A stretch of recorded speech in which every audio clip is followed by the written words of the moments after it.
The movement was a Christian movement for life. Um, it was a communal organization that advocated for um, nature laws and living. It was founded in 1972 in Philadelphia, Pennsylvania, by John Africa. But anyone else want to add to that or provide more insight as to who the movement was? Okay. If not, why were they sponsored? I'm sorry, why were they victims of state-sponsored terror?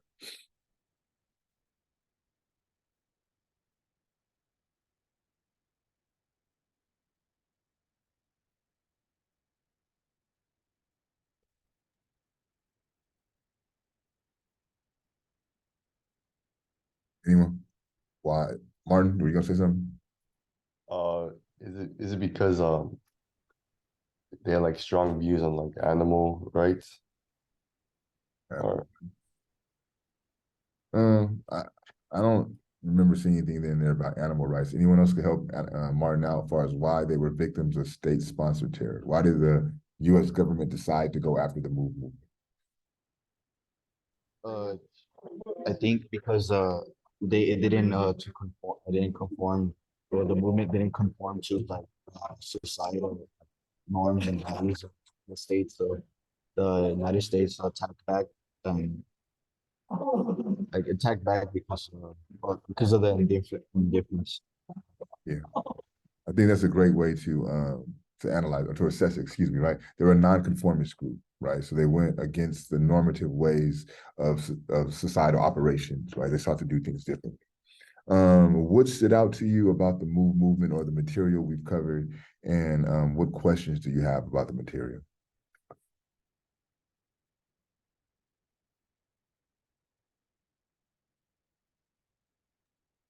Was the One thing, movement? Oh, you could oh, you go. good? Oh, okay, okay. Um, what stood out to me was how they had dropped a bomb on a house, killing six adults, five kids, and then they let it spread over 60 homes uh, in a predominantly black neighborhood. Yeah, it's a really good call out, Caden. Thank you. What are you gonna say, Brian? Were they like an army or like a military, or they were just like a movement? Yeah, no, they had no real like military or paramilitary affiliation. It was just a group of people who decided to come together and, live off the land, so to speak, right? And live off their own resources and things of that nature. And again, not acquiesce to the societal norms of how capitalism operates and works. So it wasn't really a military group, but they did have, they believed in self-defense and things of that nature. But what brought them together by and large was not to be like this military faction of American society.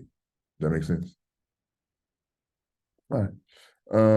So yeah, we had what I would like to do kind of connect today's material to Monday's material. One of the similarities that you have within both instances, right, are the bombings. And I think that Caden is absolutely correct in that. I think this is the second yes, it's the second domestic bombing by the U.S. government, right? So we know that the first one being Tulsa, Oklahoma, which we covered on Monday, and then they followed it up in the mid to late 80s with the bombing of the movement.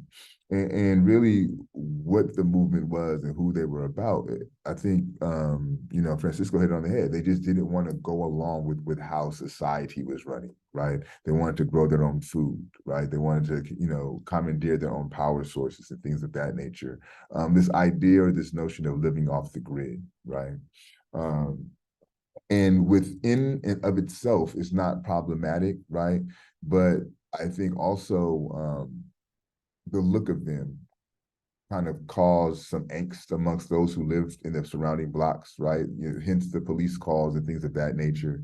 Um, but I think if you're going to take a broad look at everything, really what got them in trouble, if you want to call it that, right, is just the desire to be self-determined, right? And I think any time that African people seek to be self-determined, they're met with violent opposition and violent oppression. And this is no different, right? Because if you are to compare the movement bombing in a juxtaposition to Black Wall Street, right? You could see by the footage, the movement didn't have the economic prowess that Black Wall Street did, right?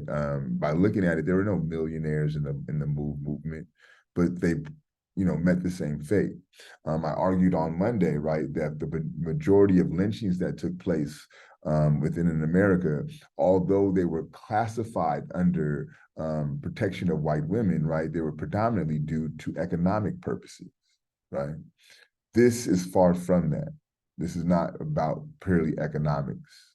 In fact, they were trying to shun capitalism. They were anti-economic, right? They sought to do things that allowed them to undermine the capitalist system, right? Hence growing their own food and things of that nature.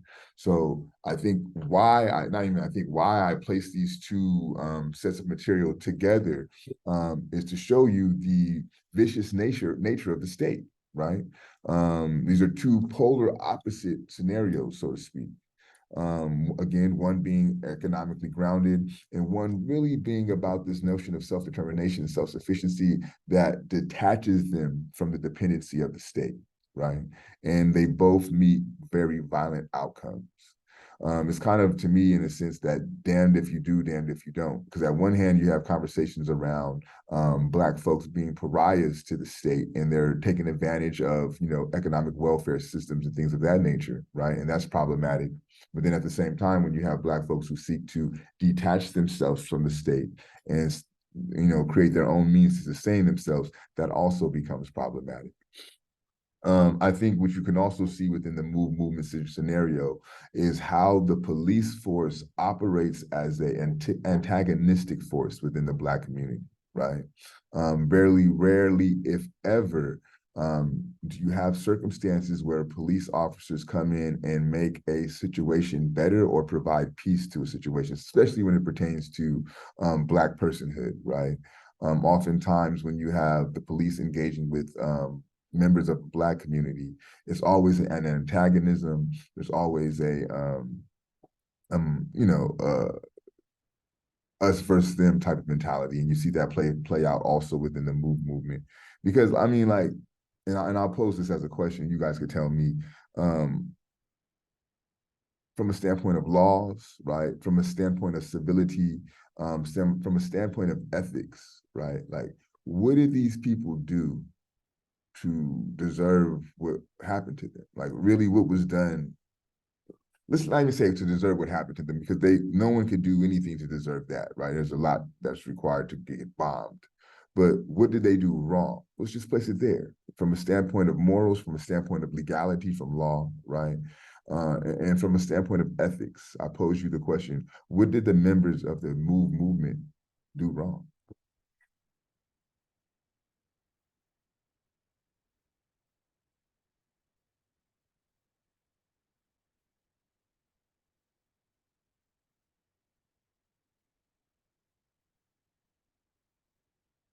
No one could think of anything they did wrong.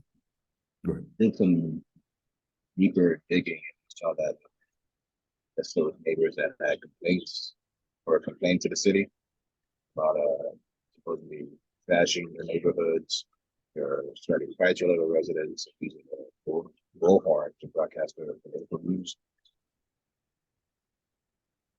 Yes. So you're right? And I think that could come from the standpoint of legality. But even if you're going to take like the bullhorn scenario, right? Does that not fall under freedom of speech, right? Now, there may be certain sound ordinance, right? So like after certain hours, you can't do certain things to a certain sound frequency. But from what I've seen in the videos, I was going to say they typically did it at daytime, but they played that shit, if I'm not mistaken, throughout the entirety of the night, right? But okay, we'll take that and say granted, but doing that warrants what? Maybe a ticket, a citation, saying something of that nature. But the way that the police force responded to something as minuscule as audio being played, to me, it seems a bit excessive, I think also what you see from a commonality from both the movement as well as Black Wall Street is the way that policing and white mob terror is employed, right? And we've seen this a few years ago with the whole like Karen phenomenon, right? How they're able to use the police as a force to do their bidding, regardless of if it's justified or not. You could always make that phone call and you could place Black bodies in danger, right?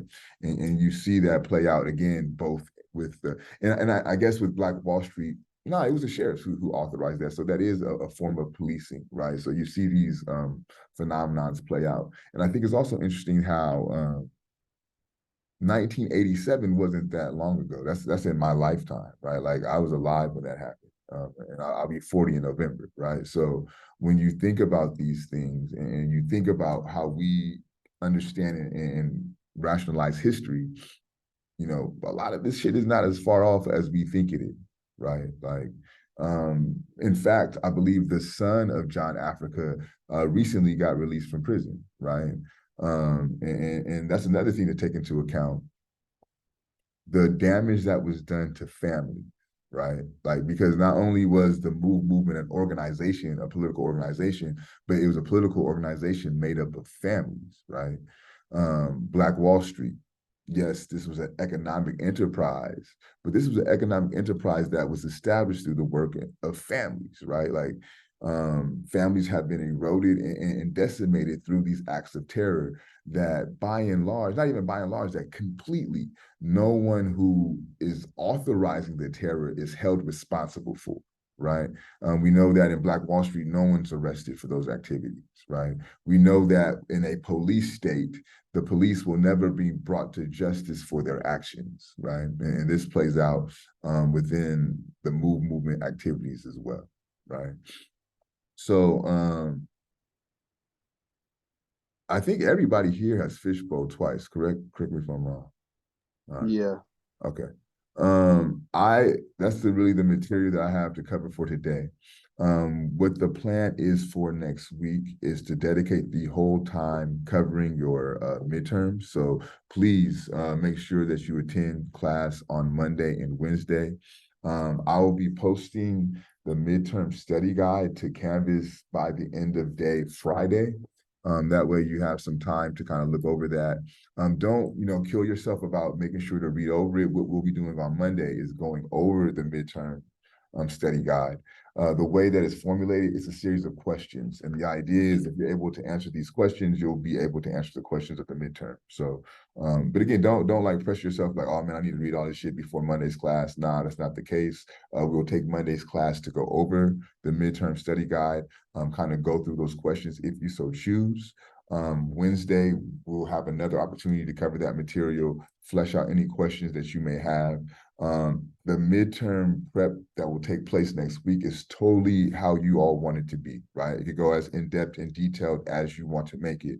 If you want to take some time and answer the questions that are on the study guide, I have no problem doing that. If you don't feel that's necessary, then that's cool too. But I just want you to understand that, this will be what you make it. Get out of this study guide time what you need to, because I don't want to hear anyone be like, oh, I don't feel prepared because I'm giving you a whole week of course material. I'm sorry, a whole week of course time to get prepared, right? And I think I'll run it down one more time just to be clear, but it will be the midterm, will be posted on the 12th of October, which is Thursday of next week. And then the 16th of October, which is that following Monday, the midterm would be due, right? So you have the whole weekend and Friday to complete your midterm and the whole day Monday if need be. But I suggest, I don't think it's that, you won't need all that time, right? You only have 3 questions to answer. And I suggest to answer 1 question per day. That's a great way to kind of not feel stressed out. It's a good pace and you can make sure that you covered all your bases. I'll reiterate this again next week, but the biggest thing that I find that causes students to struggle on the midterm is 1, not giving yourself enough time, right? And so now you're rushing through it. And then 2, not reading the question completely. They're not hard questions, but they're very dense dense questions. There are about 4 questions built into one question, and the students who don't take the time to read the question in its entirety, they struggle. And that also stems from not giving yourself enough time. So if you get attacked 1 question per day, you would have no problem on the midterm. This is all stuff that we've covered quite extensively through discussion, so you should all feel good about that. Any last minute